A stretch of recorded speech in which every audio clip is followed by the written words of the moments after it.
السلام علیکم دوستو۔ خلافت عثمانیہ 3 براعظموں پر پھیلی ہوئی تھی۔ جنوب مشرقی یورپ، مشرق وسطیٰ اور شمالی افریقہ کا بیشتر حصہ اس کے زیر نگین تھا۔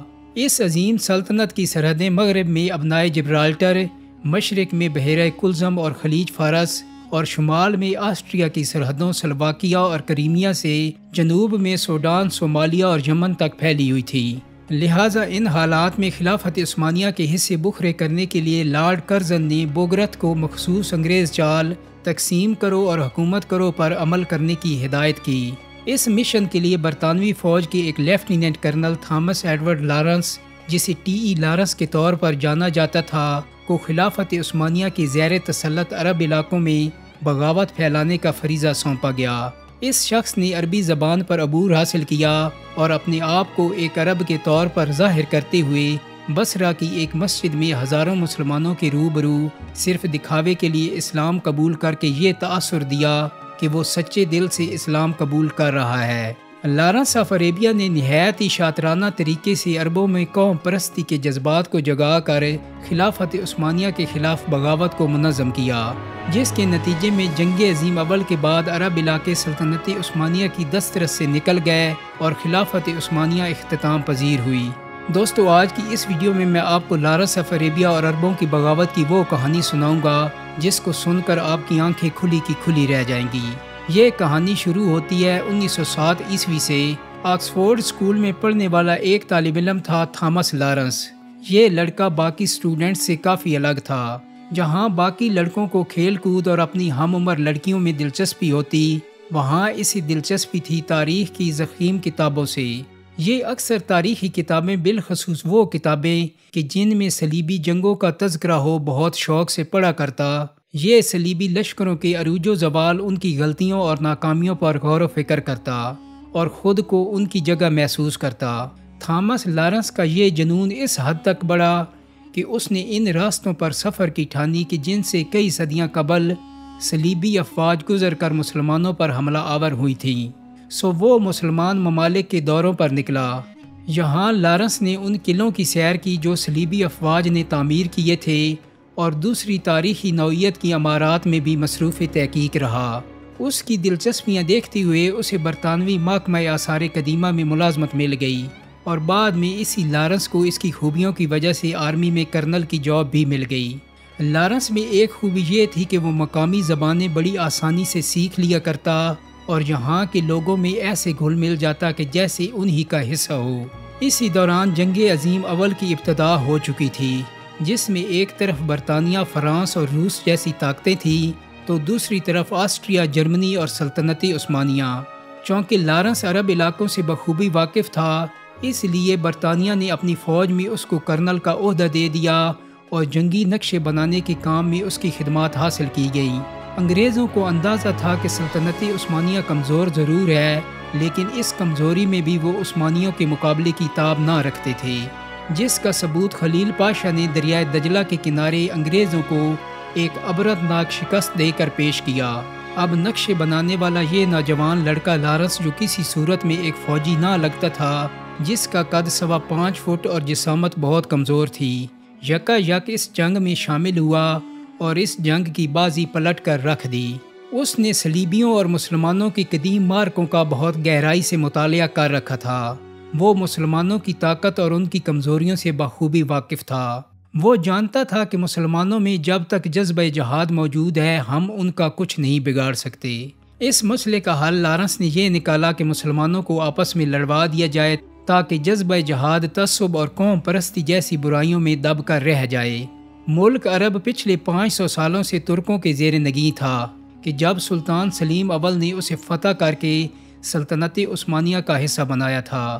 لارنس کی حکمت عملی یہ تھی کہ عربوں کو ترکوں کے خلاف کر کے سلطنت عثمانیہ کو مشرق میں ہی دبوچ لیا جائے اور اسے یورپ کے معاملات میں دراندازی کا موقع ہی نہ مل سکے۔ چنانچہ وہ برطانوی حکومت کی آشیرواد لے کر جدہ پہنچا اور یہاں آ کر شریف مکہ حسین بن علی سے ملاقات کی۔ شریف مکہ حسین اور اس کے بیٹے فیصل کو لارنس کی طرف سے نہایت سنہرے خواب دکھائے گئے اور ان سے وعدہ کیا گیا کہ ترکوں کے خلاف بغاوت کی کامیابی کے بعد تمام سرزمین عرب پر ایک سلطنت قائم کی جائے گی۔ جس میں عراق و شام کے علاوہ فلسطین و اسرائیل کے علاقے بھی شامل ہوں گے، اور اس سلطنت کی خلافت و بادشاہت شریف مکہ حسین کو دی جائے گی۔ یہاں لارنس نے اس جنگ میں درکار سامان حرب اور وسائل کی ایک رپورٹ بنا کر برطانوی جنرل ایلن ہائی کے سامنے پیش کر دی۔ برطانوی افسران کو یہ حکمت عملی بے حد پسند آئی اور انہوں نے عربوں کی امداد کرتے ہوئے بہترین اسلحہ اور بے تحاشا وسائل لارنس کے حوالے کر دیے۔ لارنس عرب قبائل کو متحد کرنے کی خاطر خوب دولت نچھاور کرتا، جہاں دولت سے بات نہ بنتی وہاں اس کے ساتھ نہایت حسین و جمیل جاسوس عورتیں بھی ہوتیں، جن کا استعمال یہ اپنے مقابل کو راغب کرنے کی خاطر بخوبی کیا کرتا۔ لیکن زیادہ تر عرب صرف اپنی آزادی کے نام پر اس بغاوت میں شریک ہوئے۔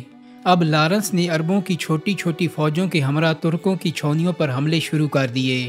اس کے علاوہ حجاز ریلوے لائن جو عرب میں ترکوں کو سپلائی پہنچانے کا واحد ذریعہ تھی، لارنس نے جگہ جگہ سے تباہ کر دی۔ سپلائی کٹ جانے کی صورت میں ترک فوج شہروں میں محصور ہو کر رہ گئی۔ عربوں میں رہتے ہوئے اس نے بالکل عربوں جیسی وہ ذائقہ اختیار کر لی تھی۔ یہ عربی لباس پہنا کرتا، ان کے ساتھ نمازیں پڑھتا، جبکہ اسے بہت سی قرآنی آیات بھی حفظ تھیں جنہیں بطور حوالہ یہ اکثر جگہ استعمال کیا کرتا۔ صحرائے عرب میں ایسے دشوار گزار راستے طے کرتا کہ عرب بھی اسے دیکھ کر حیران رہ جاتے۔ نڈر ایسا تھا کہ عورت کا بھیس بدل کر ترکوں کے خیموں میں گھس جایا کرتا، جبکہ ترک اس کی تلاش میں پیاسہ پانی کی طرح خرچ کر رہے تھے۔ چھوٹی موٹی کامیابیاں سمیٹتے اب لارنس نے عقبہ نامی چھاؤنی پر قبضے کی پلاننگ کی، جو دفاعی نقطہ نظر سے بہت اہمیت کی حامل تھی، اس لیے ناقابل تسخیر بھی۔ لیکن لارنس اس پر سامنے سے حملہ آور ہونے کے بجائے اپنی چھوٹی سی فوج کے ہمراہ ایک پرخطر صحرا کا سفر کرتے ہوئے پیچھے سے حملہ آور ہوا اور بڑی جدوجہد کے بعد عقبہ فتح کر لیا۔ ترکوں اور اتحادی افواج کے لیے یہ بات نہایت حیرت ناک تھی کہ عقبہ جیسی مضبوط چھاؤنی چند سو عربوں نے کیسے فتح کر لی۔ لارنس نے اس پر بس نہیں کیا، بلکہ وہ مختلف چھوٹی بستیوں اور قصبوں پر یلغار کرتا، پہلے ڈیرہ اور پھر دمشق تک جا پہنچا، اور پھر دمشق پر بھی بغیر کسی بیرونی امداد کے عربوں کا قبضہ ہو گیا۔ جرمنی اور سلطنت عثمانیہ کی شکست پر اس جنگ کا اختتام ہوا۔ اس جنگ میں پوری برطانوی فوج نے سلطنت عثمانیہ کو اتنا نقصان نہ پہنچایا تھا کہ جتنا صرف اس 5 فٹ 4 انچ کی انگریز لارنس نے پہنچایا۔ دوستو، اب وقت آتا ہے وعدے وفا کرنے کا کہ جو لارنس کی جانب سے عربوں کے ساتھ کیے گئے، جن میں ایک وسیع و عریض عرب ریاست کا قیام تھا۔ لیکن سلطنت عثمانیہ کے بہترین حصول کو پہلے ہی روس، برطانیہ اور فرانس آپس میں تقسیم کر چکے تھے۔ چنانچہ عربوں کو صرف ایک بے آب و گیا ریگستانی علاقے کے علاوہ کچھ نہ مل سکا۔ جنگ عظیم اول کا سب سے بڑا نقصان مسلمانوں کو ہوا کہ جب ایک مستحکم مسلم ریاست کی جگہ مسلمان کئی چھوٹے چھوٹے ٹکڑوں میں بٹ گئے اور آج تک بٹے ہوئے ہیں۔ لارنس یعنی لارنس آف عربیہ جنگ عظیم کے بعد ایک نامعلوم مہم کے لیے ہندوستان روانہ ہوا، جہاں اس نے کئی دن کراچی میں بھی گزارے۔ اس کے بعد وہ ایک مرتبہ ہانگ کانگ میں نظر آیا، جبکہ ایک مرتبہ چین میں۔ ملازمت سے فارغ ہونے کے بعد اس نے اپنی آپ بیتی پر مشتمل ایک کتاب دانش کے 7 ستون تحریر کی۔ وہ تیز رفتار موٹر سائیکل چلانے کا شوقین تھا اور مئی 1935 میں یہی شوق اس کی جان لے گیا۔ دوستو، 650 سال سے قائم سلطنت عثمانیہ جس نے کئی عروج و زوال دیکھے، کئی بڑی بڑی فوجیں آئیں اور اس سے ٹکرائیں، لیکن مسلمانوں کی یہ عظیم سلطنت اپنی جگہ بدستور قائم و دائم رہی۔ اسے شکست دی تو اپنے ہی اندر اٹھنے والی بغاوت نے، کہ جس کی سربراہی ایک ایسا شخص کر رہا تھا جو بظاہر تو عربوں کا ہمدرد و ہمنوا تھا، لیکن اندرونی طور پر ایک صلیبی کہ جو اپنے آباء و اجداد کے لشکروں کی ہزیمت کا بدلہ چکانے یہاں آیا تھا، اور افسوس صدا افسوس کہ وہ کامیاب بھی ہوا۔ دوستو، امید کرتا ہوں کہ میری آج کی ویڈیو آپ کو پسند آئی ہوگی۔ اگر ویڈیو اچھی لگی ہے تو اس کو لائک اور شیئر کر دیں۔ میرے چینل کو سبسکرائب کرنے کے ساتھ ساتھ بیل آئیکن کو بھی کلک کر دیں تاکہ آپ کو میری آنے والی مزید ویڈیوز کے نوٹیفیکیشن ملتے رہیں۔ بہت جلدی ایک نئی ویڈیو کے ساتھ ملاقات ہوگی۔ اپنا بہت سارا خیال رکھیے گا۔ اللہ حافظ۔